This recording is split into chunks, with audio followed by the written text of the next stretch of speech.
Jesus Cristo segundo Mateus. Naquele tempo, enquanto Jesus estava falando às multidões, sua mãe e seus irmãos ficaram do lado de fora, procurando falar com ele. Alguém disse a Jesus: "Olha, tua mãe e teus irmãos estão aí fora e querem falar contigo." Jesus perguntou àquele que tinha falado: "Quem é minha mãe e quem são meus irmãos?" E estendendo a mão para os discípulos, Jesus disse: "Eis minha mãe e meus irmãos. Pois todo aquele que faz a vontade do meu Pai que está nos céus, esse é meu irmão, minha irmã e minha mãe." Palavra da salvação. Meus irmãos e minhas irmãs, paz e bem. Nós celebramos hoje Nossa Senhora do Carmo. Sabem que o profeta Elias, ele teve uma relação muito grande com o Monte Carmelo. Era o local onde ele teve as suas grandes lutas espirituais, momentos intensos de oração, de revelação de Deus para esse profeta. Momento de sofrimento, de angústia do profeta. E pelo século XII, um grupo de cristãos, eles foram para o Monte Carmelo para fazer um caminho de volta, para buscar o Senhor em um caminho de espiritualidade. Nascia assim a Ordem dos Carmelitas, e eles então que valorizaram esse título de Nossa Senhora do Carmo, Nossa Senhora do Monte Carmelo, esta devoção tão presente no Brasil por obra dos frades carmelitas, e depois o escapulário, que é muito usado pelo nosso povo, é sempre uma referência a Nossa Senhora do Carmo e a este apostolado dos carmelitas. Então, que a Virgem Maria, a Nossa Senhora do Carmo, interceda por nós.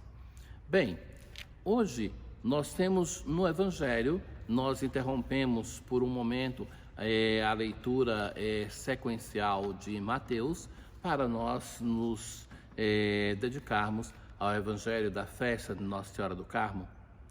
Este texto, essa passagem da vida de Jesus, está presente em todos os evangelhos sinóticos, mas com nuances diferentes. Então, se conta daquele momento que Jesus está dentro de uma casa e alguém chega e vai dizer: "Olha, tua mãe e teus irmãos estão aí fora e querem falar contigo." Então, é uma questão assim complicada, porque a casa é o símbolo da igreja. Os primeiros cristãos se reuniam, e não tinham um templo, eles se reuniam em uma casa. Então, esta mãe, irmãos e irmãs que estão fora, era como que estando fora da casa, fora da igreja, chamando Jesus para sair. Mas vejam, agora, primeira coisa que nos causa uma certa surpresa, acredito que hoje muito menos, porque acredito que muitos têm um caminho de fé e de formação que já conseguem entender essa expressão. Nas línguas antigas, então, propriamente, na língua do Evangelho de Mateus, e que isso acontece em muitos outros momentos da Bíblia, são línguas pobres, então eles não têm muitas palavras para exprimir a parentela. Então, todos os parentes próximos são chamados de irmãos. Ainda hoje algumas línguas são assim, sabem que não tem um modo para exprimir isso.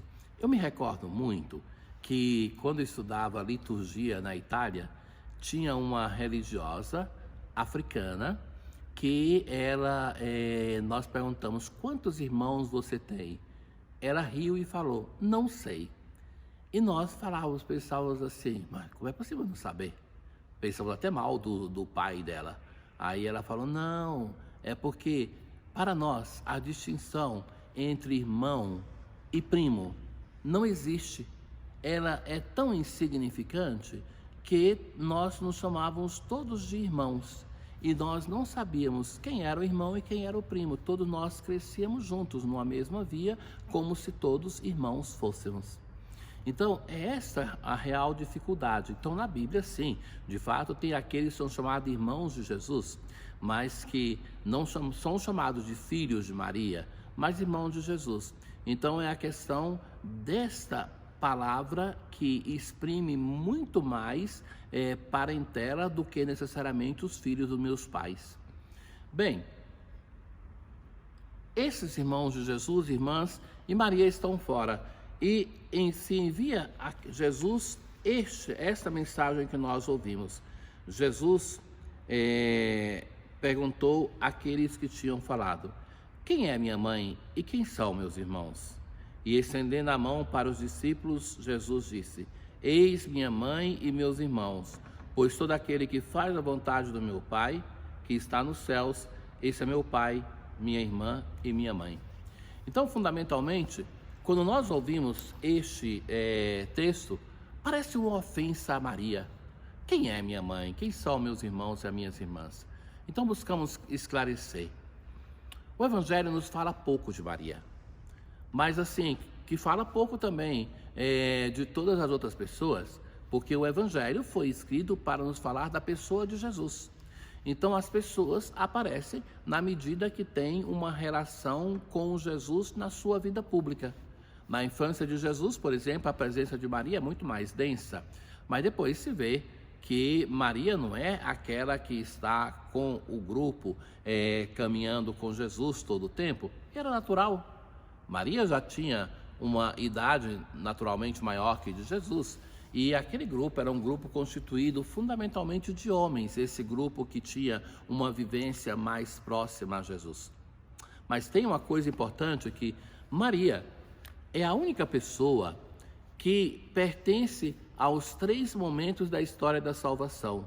O antigo Israel, que espera a chegada do seu Messias. Naturalmente Maria pertence a esse antigo Israel, porque é ela que vai dar a luz ao Messias. Ela pertence ao tempo de Jesus, porque em momentos do Evangelho como este, Maria se faz presente, poucas vezes, mas momentos importantes se fala dessa presença de Maria.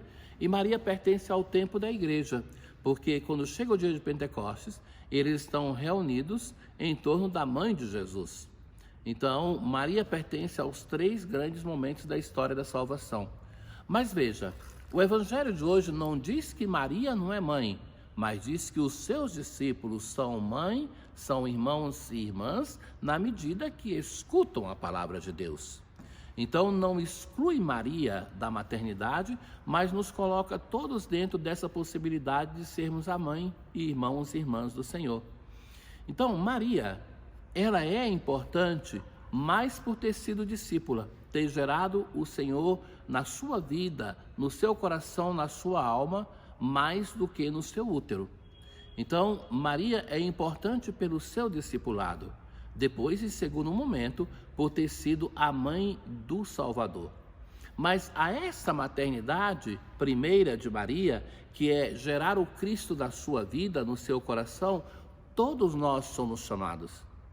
Isso é assim um outro elemento que é próprio do cristão, porque Jesus vai constituir com os seus discípulos um vínculo que é mais forte do que o vínculo sanguíneo.